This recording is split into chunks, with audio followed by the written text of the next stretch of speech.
Ragged tents, some ripped tarpaulin and some piles of smoking embers. That's all that's left of the Idly refugee camp in western Ivory Coast after a recent attack.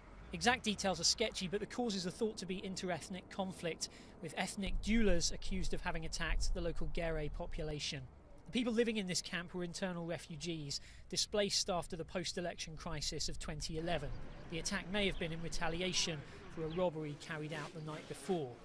Of the 5,000 refugees living here, around 100 took refuge in the town hall of the nearest settlement. The rest simply fled into the countryside.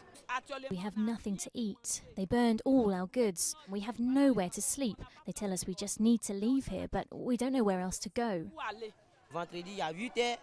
They came to the site on Friday at 8 o'clock with machetes and rifles. They said they'd come and kill all the girls, because the girls are thieves. This kind of ethnic violence has been a part of daily life in Duekoue for years now. During last year's election crisis, the massacres here went on for days. The army and the UN tried to bring security to the town, but relations with the Ngokwey are complicated by the fact that Ivory Coast's army includes so many Dula ex-rebels. The main objective now is to get as much of the weaponry off the streets as possible. We simply can't run into people carrying guns. We can't allow people to start taking justice into their own hands. Some say the UN, who was managing the camp, should have done more to keep the residents protected. They say there was little they could do.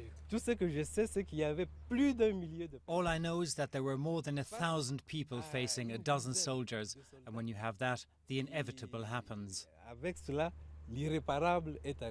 Politicians and humanitarians alike are trying to find and help the missing refugees.